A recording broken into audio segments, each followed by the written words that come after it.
Assalamu alaikum, gorgeous. You are here on my page because you desire more. You desire more freedom, more control over your emotions. You desire to let go of people pleasing, perfectionism, procrastination. You desire to let go of it all, but you just don't know how. You don't know where to start.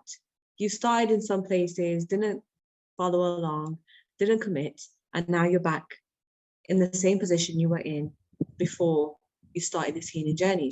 What if I told you that you can heal permanently and never go back to your old habits ever again? What if I told you that you can heal permanently and not remember your childhood traumas and not go back to your childhood traumas every time you feel stressed, anxious, tired, frustrated? The reason why you go back to old patterns because you haven't healed permanently, and you can heal permanently. So watch this masterclass until the end. I have a special surprise for you. Hey guys, welcome to the masterclass on how to heal your daddy, mommy, and sister wounds. Let me know in the chat, ladies, where you're tuning in from, which part of the world. Tell me a fun fact about it so we can make this interactive. I don't want to just talk to myself, okay? And we'll get started in 2 minutes, okay, ladies? So type in the chat where you're dialing in from the UK. Woo, Fatima. Wa alaikum salam. And tell me a fun fact about you. A fun fact that maybe no one knows about you. Let me know in the chat. From Pakistan, salam alaikum. From Belgium, Nada. How are you, darling? Nice to see. Oh, I like baby goats. Oh, girl, Ayma, you need to come to Gambia then, because Gambia is amazing. You have all the baby goats in the world here, just rolling around the streets, roaming the streets. You always see baby goats everywhere. So much fun. Okay. So let's get started. Who's excited about this masterclass? Because I know I am. I think I found the breakthrough, guys. I found the breakthrough to healing. I feel like I figured it out for you, so you don't have to do all the hard work. Okay, so hang the next slide. Okay, so a little bit about me. I'm Rosalind Batul. I'm a wealth hypnotist. I guide wealthy, wounded women to conquer burnout in just one session. Yep, guys, in just one session. I use abundance rewiring to guide you to awaken your feminine energy with ease. Okay. Sorry, my screen has just gone blank.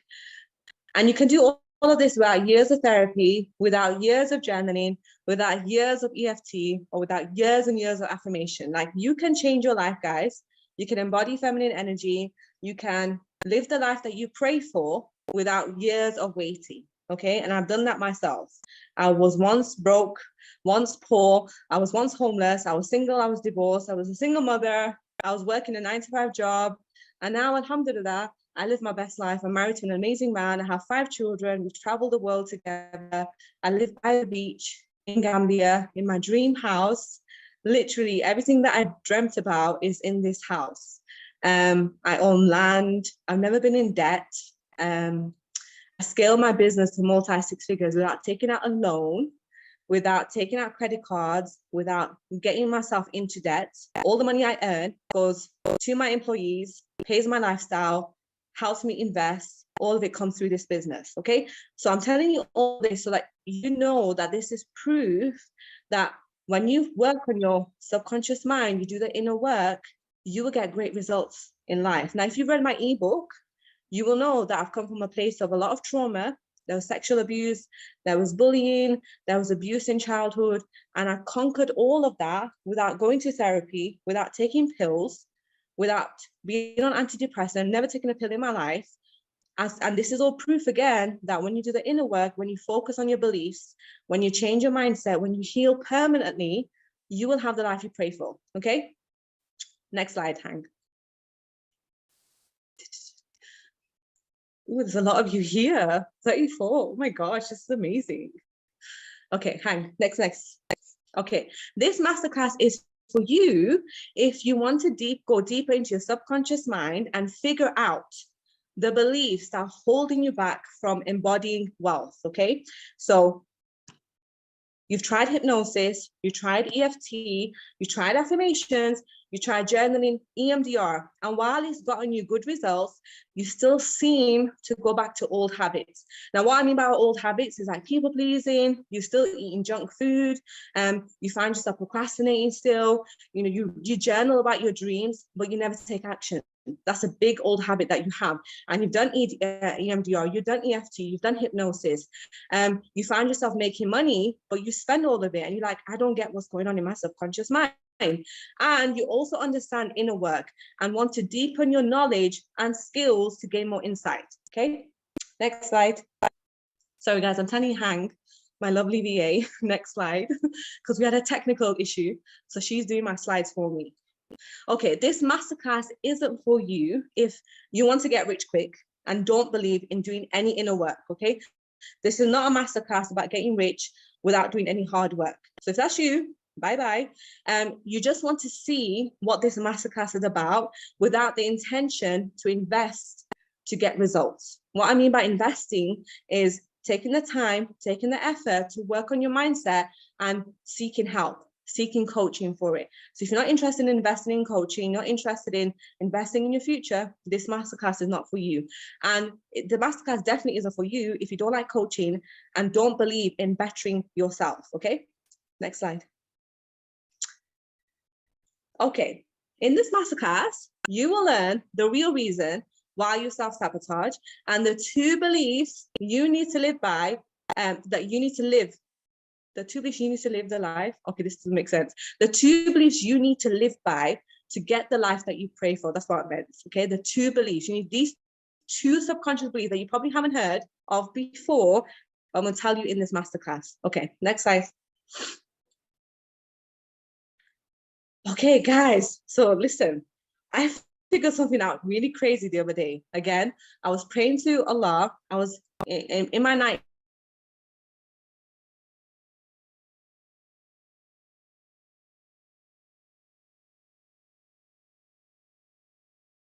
And all the different emotions that we have. Okay, so on this triangle, you can see God at the top. So Allah, your faith, your connection with the higher power, with Allah.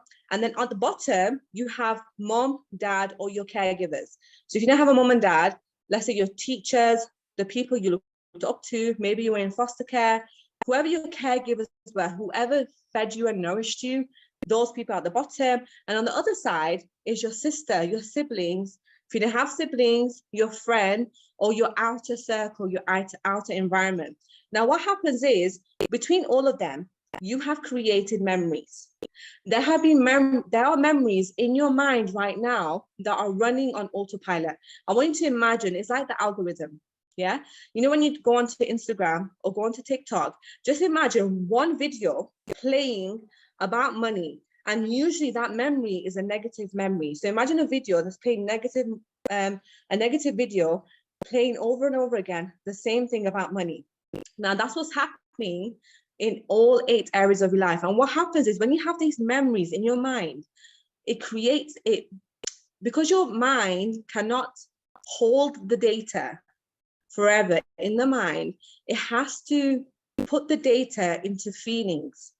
So now what happens is, because now your subconscious, it's not at max capacity, but the memories are at max capacity because the past has happened.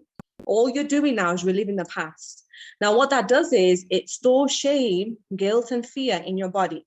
So now you've created a blueprint. This is called a blueprint. I call it a gold print. This is a gold print that you've created around 8 areas of your life. So next slide, Han. I want to talk about the 8 areas of your life that are affected by your memories. And these are money, love, success, being authentic, feeling confident, feminine sexual energy, intuition, God, faith, and your health.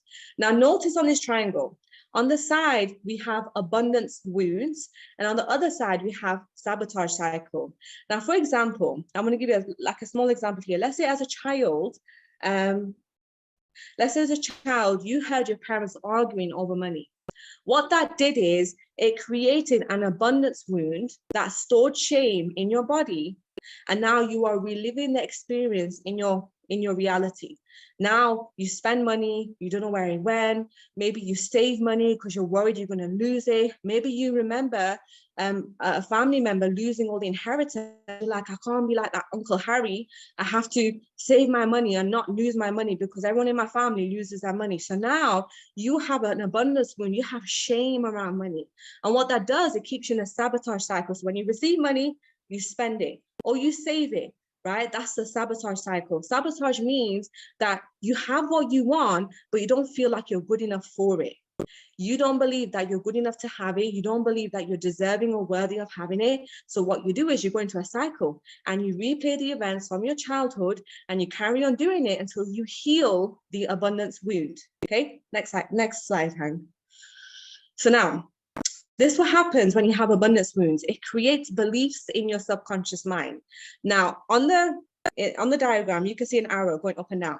Now, when you don't have money, or when you came from poverty, or maybe you did come from wealth, but there was issues. Maybe your parents were gamblers. Maybe your parents were alcoholics. Maybe you were homeless as a child. Maybe your parents were middle class, but they shopped at charity shops. Maybe, you had some form of money in your life, but you were bullied a lot for it. So what happened is you have beliefs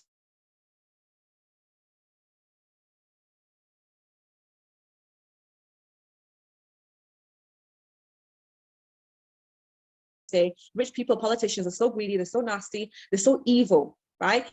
You have a belief that rich people are greedy, meaning money is bad. And the other belief is, I don't deserve money. I have to work hard for money. Okay. Now, once you get to I have to work hard for money, this is a neutral base to your beliefs. Okay. This is a neutral base to your beliefs. And then what happens is once you start making money, because you're working hard now, once you start working hard, you get your 9 to 5, you get your paycheck, you're making money. Now you're receiving money. Now you're feeling it's not safe to have money. So do you see, like when you don't have money, you have these beliefs, but now when you do have money, now you have all these other beliefs that come up. It's not safe to have money. Rich people go bankrupt. Money is risky. I must save for a rainy day. Okay, next slide, Hank. So love beliefs. So then the next area of life that we have is love, right? So the first belief that everyone has when they're young and they feel like their parents didn't give them enough attention. Maybe you felt like your parents didn't give you enough attention. Maybe your parents died when you were younger. Maybe you're an orphan, and maybe you never experienced that unconditional love from your parents at a young age. You have a belief in your subconscious mind that I'm unlovable. Then the next belief you have is I'm unworthy of being loved. The next belief you have is I must prove my love. Okay. So when you have this belief that I'm unlovable, you end up proving your love. And that's why you attract toxic men, right? That's why you attract guys who are not good for you, because you're trying to reverse the cycle. You're trying to reverse the cycle with your dad and your mom that didn't give you love. Now, when it comes to love, your father is the first man you will ever love. Your father is supposed to show you safety around love. If you didn't feel safe with your dad, if you didn't think in your mind that I can go to my dad and receive love from him, that means you're still trying to seek love in a man and trying to make him your dad and trying to fix him or trying to prove you're worthy of love, because you're frozen in the identity of that little girl who still feels unlovable. She still feels like she has to work for daddy's love. Okay. Now, when you have that daddy wound, that's why you attract toxic men, or you attract men who don't want to commit. I'm not saying toxic, commit, like men who do not want to commit to you. You will attract those kind of men because you are not committed to yourself, because you never learned commitment. Your dad teaches you commitment, because when your dad loves you unconditionally, he gives you that ultimate commitment that I'm committed to you. Doesn't matter what mistakes you make, daddy's still here. Your daddy's princess. I'm always going to love you. Okay, but if you didn't have that feeling as a child, you had to prove your love. And another one with this is if you're a girl and your dad was very harsh on you and he wanted you to get good grades, you have that daddy wound inside of you because you're still trying to prove your love. In your mind, you said, okay, daddy only loves me when I get a good grade. So I have to work hard now to get his love. And that's basically what's happening in your subconscious mind. This belief is in your mind. I must prove my love. And this is why women hustle. Like when you're building a business or when you're working on your career, you hustle hard and burn out because you're trying to prove. You're trying to outprove your dad, and you're trying to grow up in your mind, but you can't grow up because you're stuck in the identity of that little girl who still feels like she has to prove her love. Now, once let's say you got married or you have a husband, you're in a marriage, now the beliefs that come up in your mind, if you have the daddy wound, is it doesn't feel safe to be loved because you don't know what safety looks like. Now you're married, you're like, oh my God, this is like my mom and dad's marriage. The only blueprint, the only gold print you have in your mind is of your mom and dad. If your mom and dad didn't have a great relationship, if you never saw your dad loving your mom, you in your mind have this belief, this blueprint that marriage has to look chaotic. It doesn't look peaceful. It looks like struggle love. Has anyone heard struggle love? I have to struggle with him. So now you have this feeling that it doesn't feel safe to be loved. And now your habits are arguments. You're checking his phone. You're always insecure. You're jealous. When he talks to another woman, you're thinking he's cheating on you. All these feelings come up because it doesn't feel safe to be loved. And then underneath that is, I need control. And I'm not good enough is the final belief underneath that. This all comes from the daddy roots. The love belief around a woman being loved or showing love comes mainly from the daddy wound, right? When you feel like you had to prove your love to your dad, and then you get that love, maybe you get married to a man and he's committed to you. Now you want to control him so he doesn't leave you. Now you're saying to yourself, I need to control this guy. Like if I don't control him, he's going to leave me, just like my dad did. And then you want to avoid feeling that shame of abandonment in your body that tells you that daddy didn't love you, daddy abandoned you. You're trying to avoid that at all costs necessary. So you control your man and you focus your whole life on him. You track his steps, maybe put a tracker on him just so he doesn't leave you. And underneath that is, I'm not good enough. I'm not good enough for love. I'm not good enough for money. Now, this is very interesting. Love, when you believe you have a money block, it's not a money block. It goes deeper than that. It goes into your love blocks. Money and love go together. When you have a money block, I can guarantee you have some issues with love. 100%. I've seen it 100% of the time with my clients. When they have an issue with money, they have an issue with love. When they have an issue with receiving money, they have an issue with receiving love from a man, or compliments or gifts. When you have an issue with like spending money, you have an issue or you have a challenge with giving out love. So it all coincide with each other. Okay, next time. Okay, success beliefs. Now this is very interesting. So when you go back to the triangle, if you think about the triangle, if you have a daddy or mommy wound or a sister wound, it mainly goes into the sister wound. When you are, let's say you're building a business, right? Or you are trying to work hard in your career, you will start competing. You will go into this feeling of competition to try and get to where you want to go. And the belief behind that is, I'm a failure. So what you're trying to do is you're in proving energy. This is masculine energy. You're in that proving energy. You're trying to convince people that you're successful because you're not really trying to convince people. You're trying to convince your parents, or you're trying to convince your siblings, or you're trying to convince your bullies, or you're trying to convince your friends, or you're trying to convince the teachers that you are not a failure. So what happens is you build your success on the foundation of, I need to prove my worth. I need to prove I'm not a failure. The other belief you have underneath that is, I'll never make it.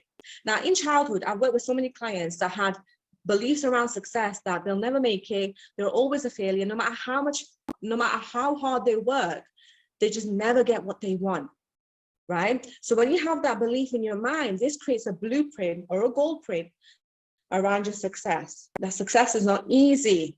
It has to feel hard. So now, let's say, for example, you're in a great career. Let's say you're in corporate.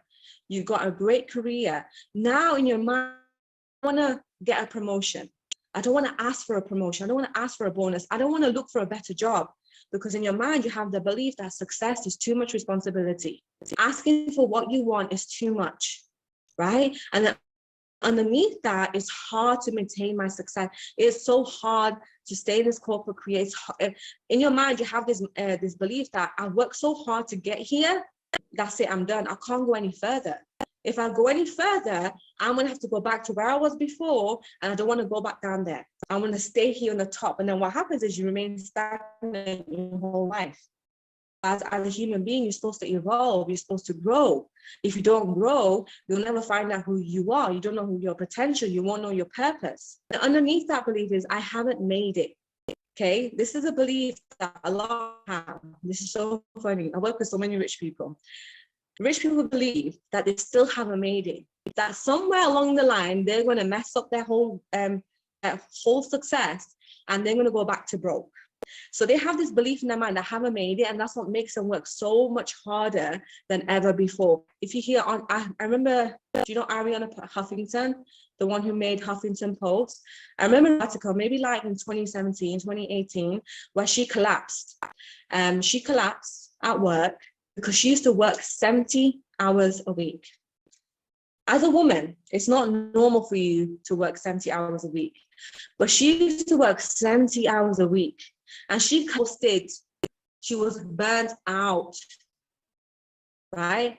And in her mind, she just had the belief that she's not enough. It's not enough. I haven't made it. And do you see how all these beliefs coincide? The money belief is not enough, not enough.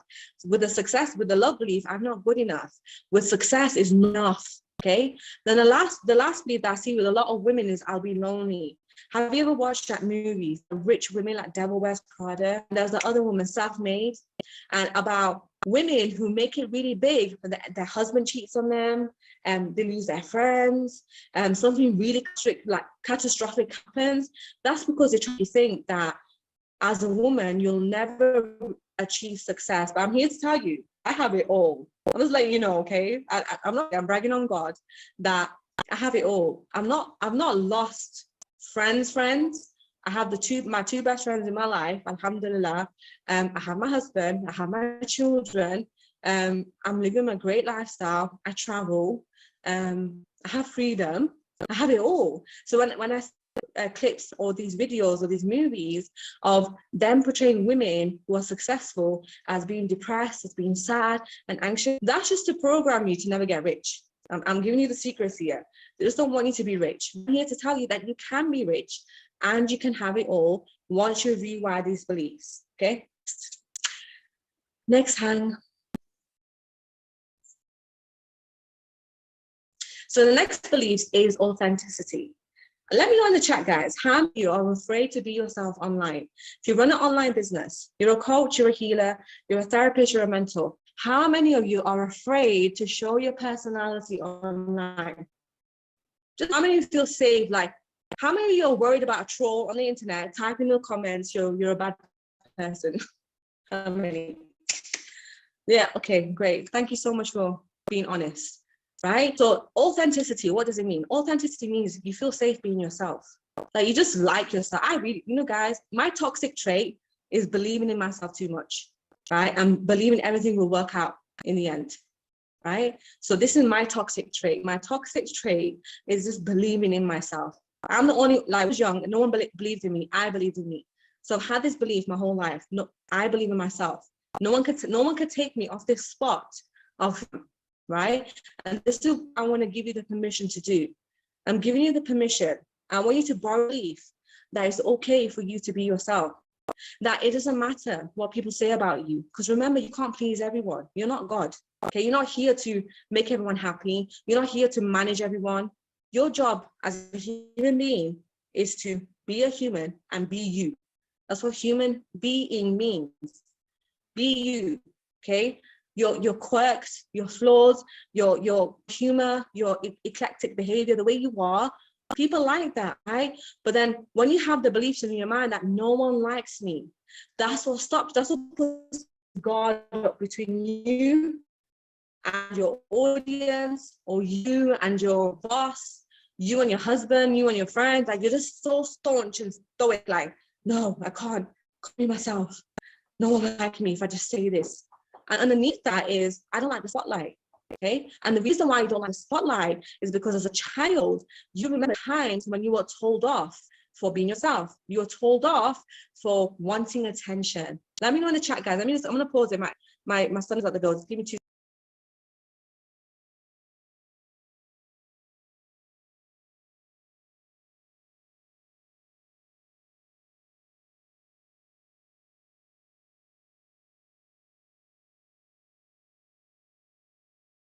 God, my daughters, man, they're always fighting. Okay, so I don't like being in the spotlight. I don't like attention. Who doesn't like attention? Yeah, exactly. You know, when you're in groups, do you ever like fill in the gaps? That when it's quiet, you're like, I need to say something. Oh my God, everyone's gone quiet. They're going to hear my thoughts. So they won't do that. You just fill in the gaps all the time for people. Like you just always talk. It's not that you don't like attention, it's that you don't like the openness, right? But underneath that, because you don't attention simply because as a child, you were told that it's bad to have attention. It's so bad, right? You're so bad. You're such a bad girl. Good girls are quiet. They sit in one corner. They never move. They just look pretty. All that, right? That affects you showing who you really are. And this is very important. At this point, I understand this point, authenticity. Look at the stuff that we're talking about: money, love, and success. You can't have money until you're really who you are. Money is an amplifier of who you are. If you believe that no one likes you, money will amplify that. If you don't like the spotlight, it will amplify that belief. If you believe you don't matter, amplify that belief. Then if you have this belief that no one likes me, attract a guy who does not like you, who will oppress you, who will harm you, who will hurt you, who will emotionally avoid you, who won't commit to you because you don't like it. And then so you won't get the success that you want because you don't spotlight. Success requires you to be in the spotlight. You have to like attention. You have to like people knowing your name. And that's the same in corporate. If people don't know your name, I've worked in corporate before. If people don't know your name, they're not going to want to hire you. You have to put your name on the CV and you have to tell people you've done in your whole life for them to hire you. That means you have to like attention. If you're like, my name is, look at me. I'm scared. No, you can't. When it comes to your career, you have to show people who you are. You have to brag about yourself. If you don't brag about yourself, no one's hire you. You're not going to hit the peak of your career or the top of your career if you act small. And this is what authenticity does. When you're worried about how people perceive you, you become a people pleaser. You please people. You over-validate people because you don't know how to validate yourself. Right? You over-validate people because you don't know what it feels like to validate yourself. You don't know what it feels like to love yourself, right? And then another thing when it comes to authenticity is when you're sharing your stuff online, you're going to have that guilt of being vulnerable. And it's what keeps you in your masculine. Feminine energy is all about being flow. You show yourself. You show parts of, maybe there's parts of yourself that you show that you're afraid of being judged on, but you still show it no matter what.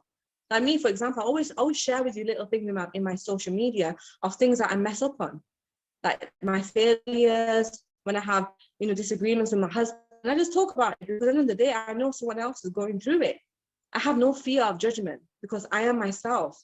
Only God can judge me. Okay. So now that when you become authentic and you feel safe, you like yourself, then this is what happens. You're like, oh my God, I'm going to lose my friends. If I share a different opinion than my friends, they're not going to like me. How many of you have not shared an opinion because you're afraid of the correctness, or you're afraid of what your friends will say, or you're afraid? In fact, I know so many of my clients who have two separate pages, one where they are themselves and one where they share their business. Do you do that? Like, I've never done that. I don't have that. I have my platform is my platform. I don't have any other accounts. I am who I am on social media, right? But the way I am now is the way I am off the camera. So, you can ask my husband will say you're the same on camera and then off. I'm like, okay, alhamdulillah, I'm being myself. So when you're afraid of sharing your opinions, it's because deep down you believe your opinions don't matter. And then you have this belief underneath all of that, it's not safe to be me. That's it. Underneath all of this, it's just not safe. You don't feel safe anymore because you have the fear, you have the shame, you have the guilt from the memories in your past, in your childhood, that told you it's not okay to be yourself, that you don't belong being yourself, that being different is weird. Okay, next slide.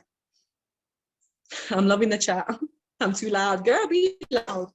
No. People like loud people. Okay, you'll find your tribe. Okay, now that we've figured out the 4 beliefs before authenticity, when you're not being authentic, it affects your feminine energy and your soul energy. Now, when it comes to feminine energy is feeling, masculine energy is mind. So I want you to think of masculine as your mind, feminine as your body. Now, when you're in your wounded feminine, you're going to be a people pleaser. You're gonna be a perfectionist.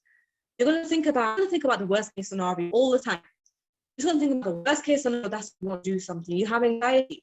You may struggle with like seasonal depression.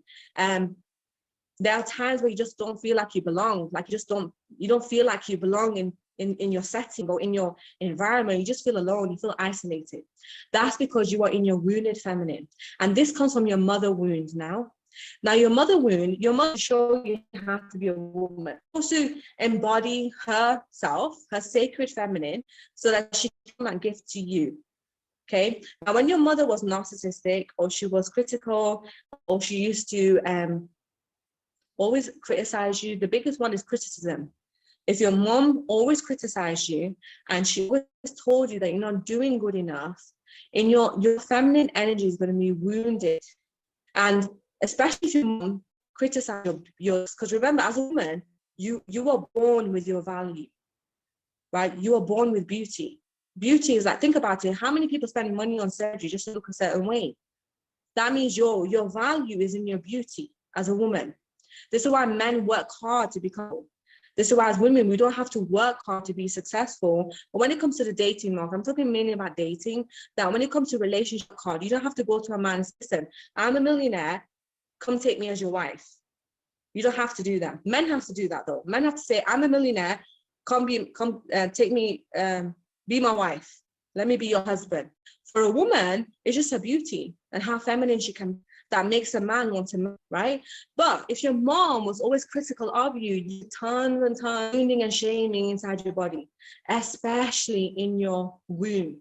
When you have a wounded feminine, your womb is so contracted. And I work with so many clients on their womb.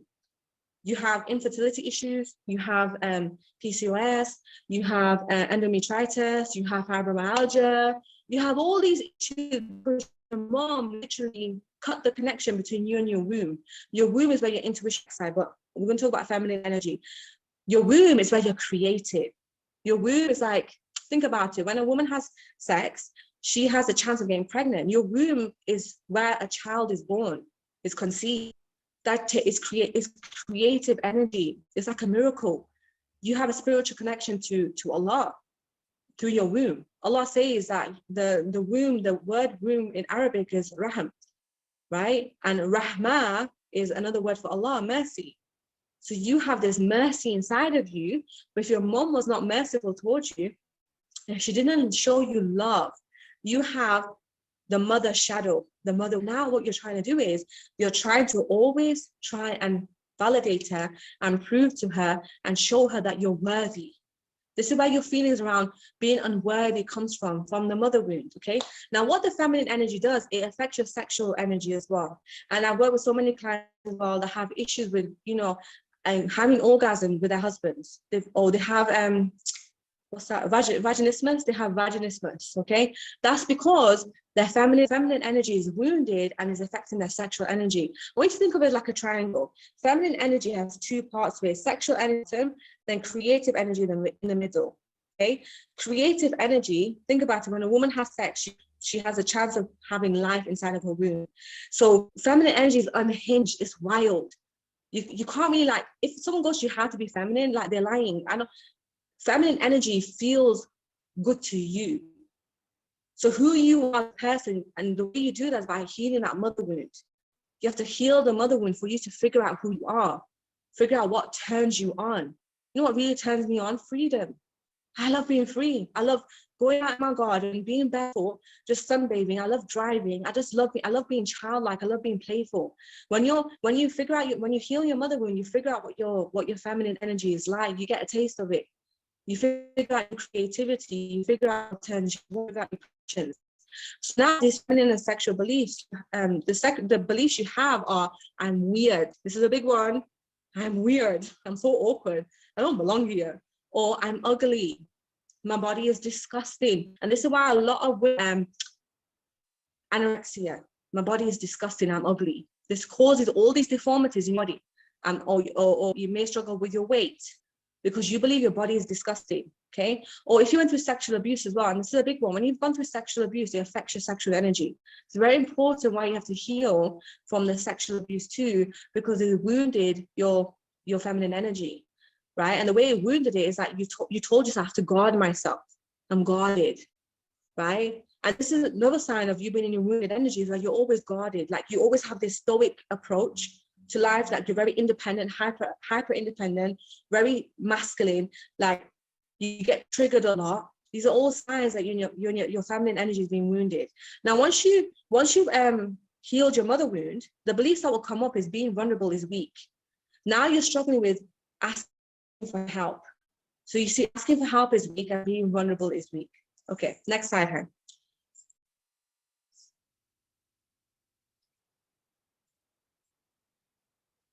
Okay, now when your feminine energy is wounded, inside your womb, you have your intuition. Now, your intuition was wounded or cut off when you were young, when you, let's say, for example, you just knew someone was a bit weird. You didn't like them, but your parents were like, don't say that, that's right, don't say that. But children have gut instincts. I always trust my kids' gut instincts. I always ask them, is this person okay? They're like, don't know, mom. Okay, calm. So I go with my kids because their intuition is very strong. I never doubt their intuition, okay? Only in some cases when I know, like, okay, they're not right. But most cases, when I'm asking them a question, I say, listen to your intuition, tell me.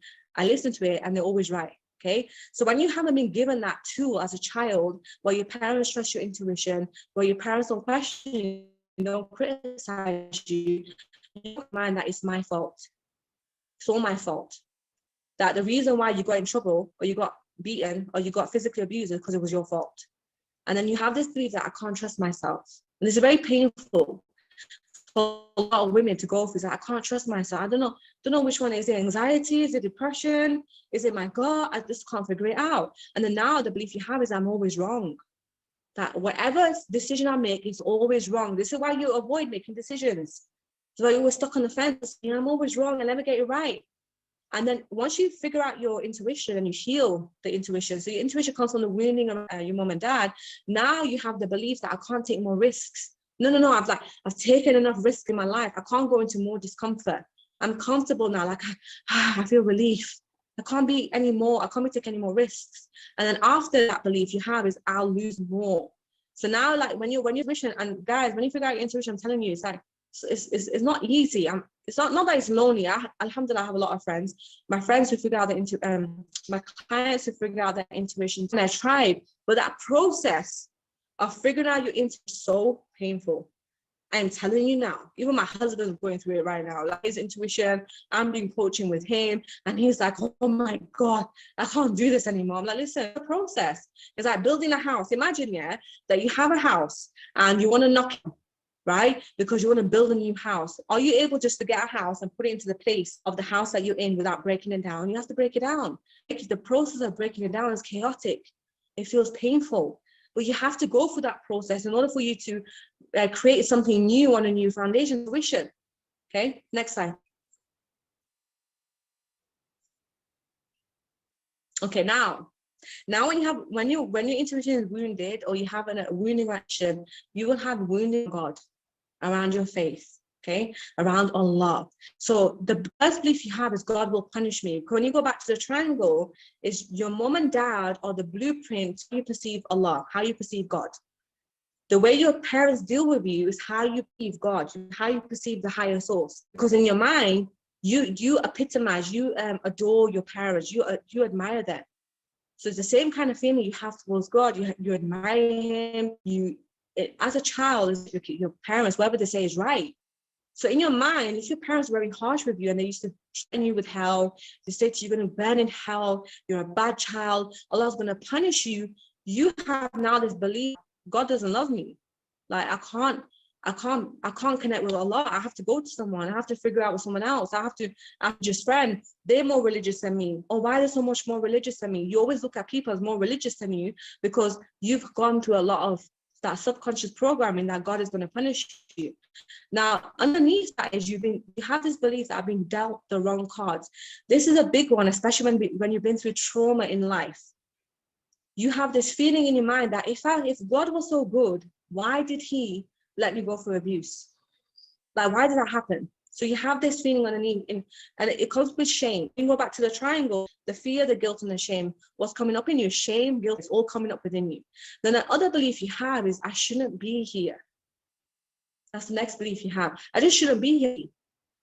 Apathy is a big one. When people have a disconnect from God or the disconnect from their faith, they just have this huge apathy that, why am I here? What am I doing? And this is why people can't find purpose to God. They haven't connected to Allah, right? So when you start figuring out who Allah is and you have that connection with Him, now the beliefs that are going to come up is God doesn't love the rich. That's the big ever been told. God doesn't love the rich. And then the last one is, I'll be sent to hell for my wealth. This is all it goes back to is shaming you for who you are. But do you honestly believe that God would put desires in you? Desires are for you that are going to help the world for you to go to hell? That makes no sense. Listen, the God that I serve, Allah, like that. But in your mind, you have the blueprint from your parents that are telling you that God you to make a mistake, that so He can punish you. That God is waiting on every corner. Oh, you messed up, let me punish him. And then when you go through trials in life, it's like you genuinely believe you're being punished. You genuinely believe that Allah hates you. And it's that Allah is preparing you for what you pray for. When you go through chaos in life, it's because Allah is preparing you for what you pray for. You have to heal your past wounding. You have to delete beliefs in your mind. You have to delete the programming that told you can't have it all. You have to delete all of that so that you can receive what Allah wants to give you. Because if you pray something, I can guarantee you, you're not in the right frame of mind to have it right now. Otherwise, you have it. There's a reason why you don't have what you pray for, right? It's because you are in the wrong frame of mind. You are looking this way, you should be looking the other way. You're looking east when you should be looking north. But you can't look north until you move. And with the movement comes chaos, because when you're moving something, it requires a lot of chaos. It requires a lot of pushing and pulling. Okay, so when you have these beliefs around Allah and around your faith, you're not going to even say manifest, you're not going to pray from a place of conviction. Guys, I tell you, when I pray from a place of conviction. I pray like, no, you cannot tell me that Allah's not going to give it to me. Allah's given me everything I've ever wanted in my whole life. And even when I don't think, even when Allah just gives it to me, I'm like, oh, I didn't even pray for it. Like, it just came. This is how powerful it is. When you have conviction in your heart and you release the shame of what your parents have told you, what society has told you around your faith, you will get everything you want. Your life will line up, and you look back at your past, you think, oh, now I get why I went through that. Oh, that's the lesson I needed to learn. Oh, and now you see the positive in the past instead of the negative. Next slide, Sahan.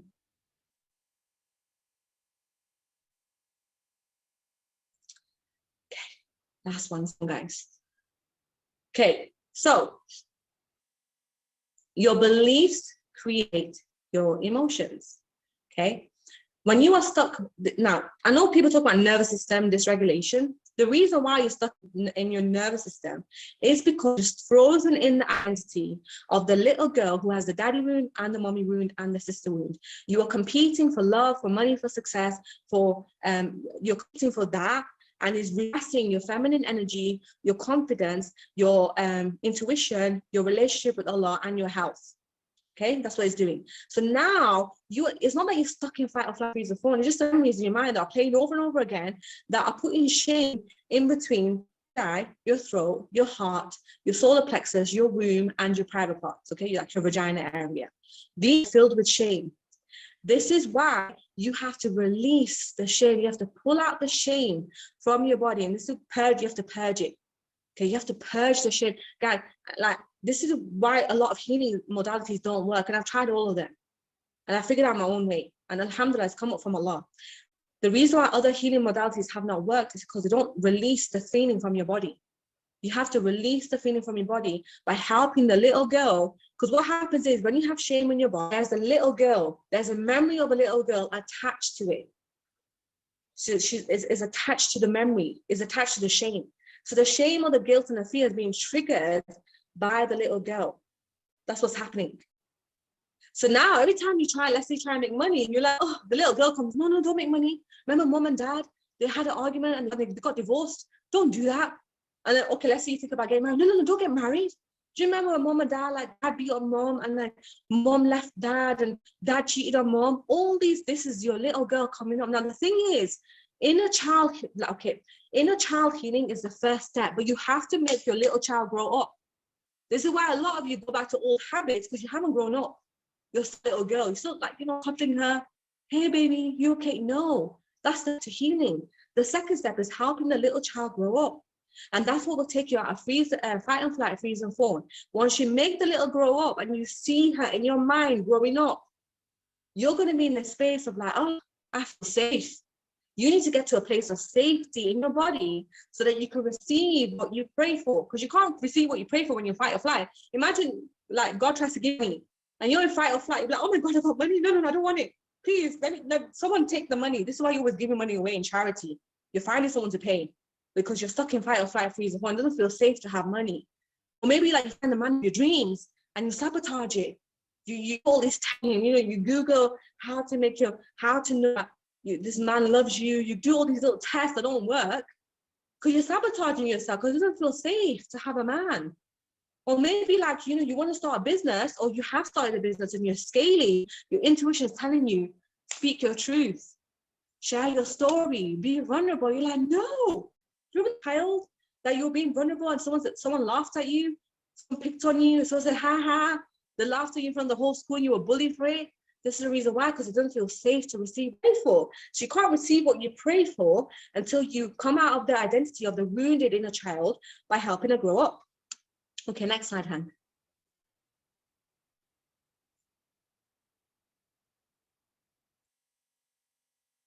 Okay, so now when you're in this, and when you're always in this cycle of fight or flight, freeze and fawn, this is what creates the sabotage cycle. This is what I mentioned before. You're receiving money. Like, I don't want money.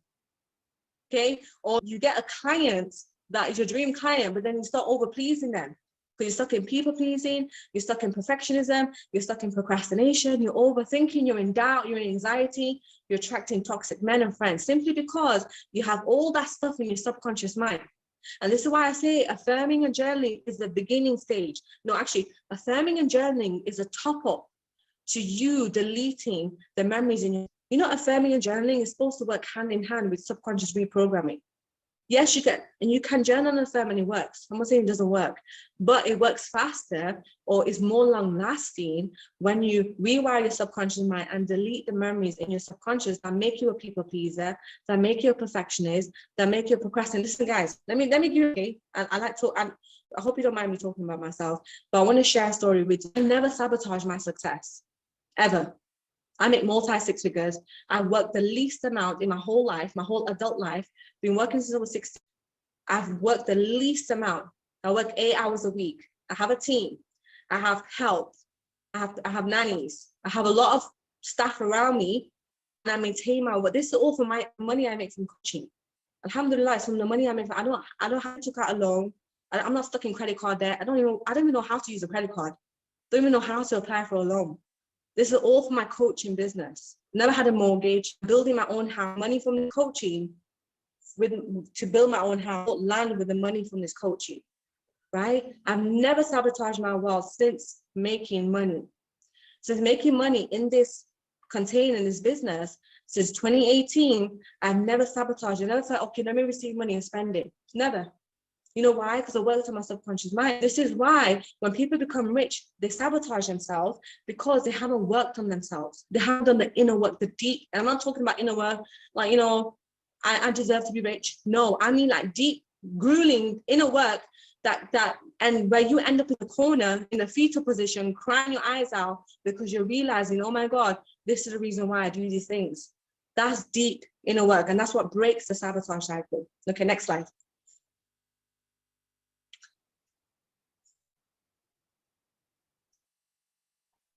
Okay, so this is a question I have for you guys. What do you want to be when you're older? What do you want to be when you're older? Let me know in the chat. What do you want to be when you're older? It's a very important question. Just think about, if you can't think about when you were a child. What did you want to be when you were older? What did you say? Yes, I want to be fulfilled, free. Okay, cool. Yes. So when you were little, like, what did you say? Like, I want to be rich. I want to travel. I just want to be an air hostess, a driver. I have so many ambitions. Drink tea and have cats. I love that. Okay, next slide. Me, when I'm old now, I want to be a grandma. Great grandma. I'm aiming for great grandma. On my private island, with my private jet. Yeah, just living the life of luxury. Okay, so quantum ascending. This is the most important part of healing, which a lot of healing modalities don't share with you. You have to quantum ascend so that you can come out of the identity of the little girl and become the one that you dreamt of when you were little. And I'll give you proof. Yesterday I was my daughter, so what do you want to be when you're older? She was like, I want a house. It's going to be gold. Okay. I want to have 2 houses, 2 mansions, 6 bedrooms each. I said, what will you be? You're an artist. I'm going to be creative. We're painting canvases for millions of dollars. I was like, wow, that's amazing. So this is, guys, like my daughter, this is proof that you see your, and I asked her, describe yourself, adult version. She was, I have long hair, long afro hair. I'm wearing a white dress. I'm wearing pink lipstick and I look very happy. I look very free. I'm on the beach and I have 11 children. This was she saying to me, it's all her. It was amazing. I have 11 children. My husband looking after me, provides for me. I'm an artist. When I pay, people buy it from me for $1 million. This is proof, guys, that you have always been connected to this version of yourself that you see in your mind every day. And the truth is, you're living multiple versions of yourself during the day. When you're at work, you are a version of yourself. When you're with your kids, you are a version of yourself. When you're with the cats, you are a version of yourself. When you are outside, walking down the street, you are pretending to be someone else. There's multiple versions of you throughout the whole day. Okay, so when you have the right beliefs embedded in your mind, you'll be able to experience what you pray for. Because, guys, it's not just about the feeling, it's your beliefs and your identity that receive what you want. You experience your reality through your beliefs. If you believe that life is terrible, you will experience that. If you believe life is great, you will experience that. If you are preparing for the worst case scenario, you will experience it. If you prepare for the best case scenario, you will experience it. I'll give you another example. When COVID happened, I didn't fall for the fear. And now all truth is coming out about COVID, but I didn't fall for the fear. And me and my husband decided to move. We moved abroad. We're like, listen, let's pack our bags and let's go. Because in my mind, there's a version of me that is free, that is not constrained, that is not controlled. And the version of me that's rich, that can spend her money on things that she wants. And alhamdulillah, I've done it. So when you master, this is what mastering your beliefs is. Like when you're going through in your life, you don't allow the chaos to affect you. You do not allow the chaos to affect you. You will go through chaos when you're healing because you have to unpattern, you have to undo the environment that you created to shelter you in your beliefs. But when you master your beliefs, it puts you in your feminine energy. It allows you to feel. And then you start embodying your sacredness, the sacredness that Allah has blessed you with. When you master your emotions, you will start feeling and doing, being all in one. So when you go, I'll give you an example. When you go through chaotic time, maybe right now there's an economic crash. I don't believe that. And the results, the proof is in my results. I make money. Despite the economic, still making money. Alhamdulillah. Despite people always talking about divorce rates going high or women are single. Despite that, alhamdulillah, I'm married to an amazing man who's a great stepdad. So I choose not to believe what people are telling me. I go inside myself and ask Allah, what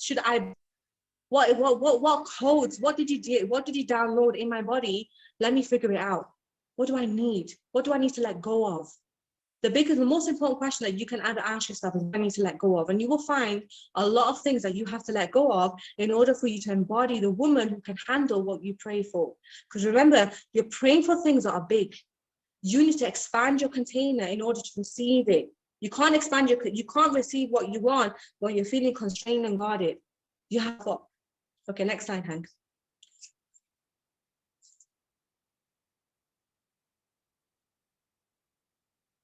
Okay, so now when you heal all of this, when you delete the memories in your mind, when you quantum ascend to the version of yourself that is embodying life, success, money, you change the triangle. And now the feelings you have in your body is peace, love, and trust.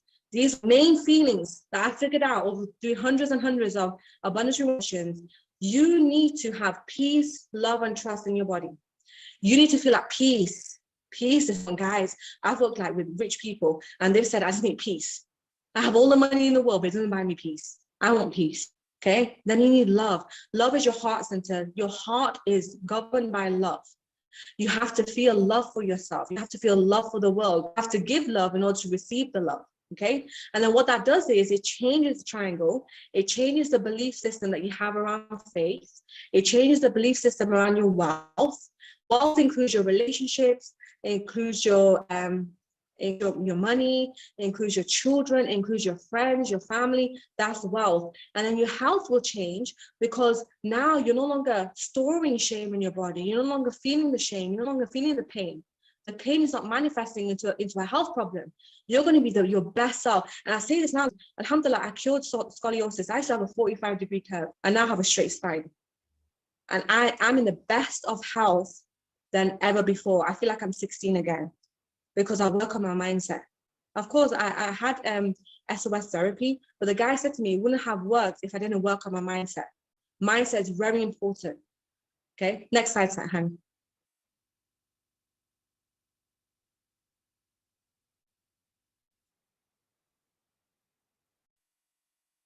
Okay, so this is why our subconscious reprogram is important, because healing modalities work, but you have to delete memories and rewire beliefs them to work. Like you can't positively think your way out of a belief. You have to believe by deleting the memories. Then journaling and affirming will work faster when you've done the subconscious work. And the fastest way to do that is to connect to the version of yourself that is living of and download her belief system called Sacred Feminine Codes. Like I mentioned, quantum ascending. This is why, so when you're journaling, imagine you're journaling, but you're coming from a place of like, I have it all. How much different would your journaling be? If you were journaling, and if you're thinking about, oh, I just want money, I want more money, I need to scale my business, change my job, I need. No, you don't need anything other than Allah. You don't need anything but God. All you need God, the rest is a want.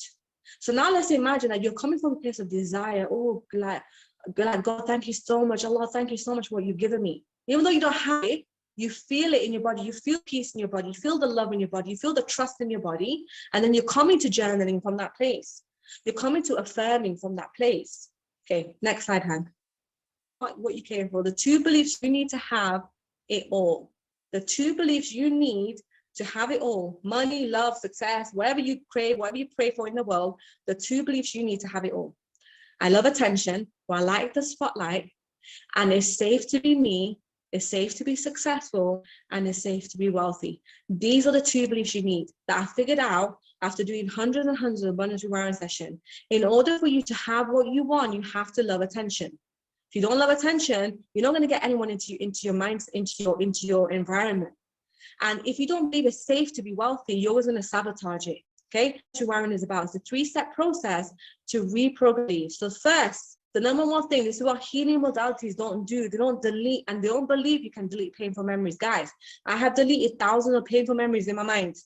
I have tons of traumas. Okay, I've deleted all of them. I remember the memories, but I don't feel the pain. What means to delete that? And some memories I literally can't remember. I literally can't remember those memories.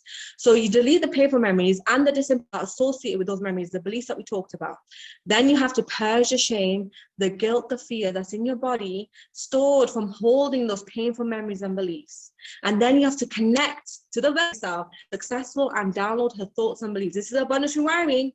It's proved remarkable. It's a great subconscious reprogramming tool. Next slide, Han. And some of my clients, some of my students from Sacred Feminine Pleasure are here. So glad to see you, Hishba and Fatima. Okay, so ladies, I want you to imagine living the life you prayed for. Girl, can you imagine? Let me get excited for you. Imagine praying for living the life you prayed for. Just imagine right now, it's Ramadan. In the last nights of Ramadan, you're praying, Allah, please, just, give me more money. Just let me figure out money. Let me find a man that's gonna love me. Allah, please let me have children. Or Allah, like give me a house on the beach, or let me move. Just imagine living the life you pray for. Imagine seeing the signs that you pray for. Instead of feeling like you haven't made it, you scream, yes, I'm ready to receive. Just imagine that you see someone else living your dream life, and instead of you feeling jealous or feeling triggered, you're like, yes, yes, that's me. Imagine having it all: love, money, sex, confidence, femininity, flow, and ease. How much would it mean to you? Let me know in the chat. Thank you for watching the masterclass. If you want to heal permanently, Sacred Feminine Pleasure is the place. It's where the energy is at. It's where the vibe is at. It's where your desire is at. And if you're worried about investment, you're worried about figuring out where to make the money, where to get the money, just ask Allah. This is your sign to invest. If you're on my page, you've watched it till the end, this is your sign that you can heal permanently. You want to heal permanently. Lean into the desire. Lean into the desire and ask the desire, how can I do this? How can I afford it? And when you're ready, just click the link below to sign up.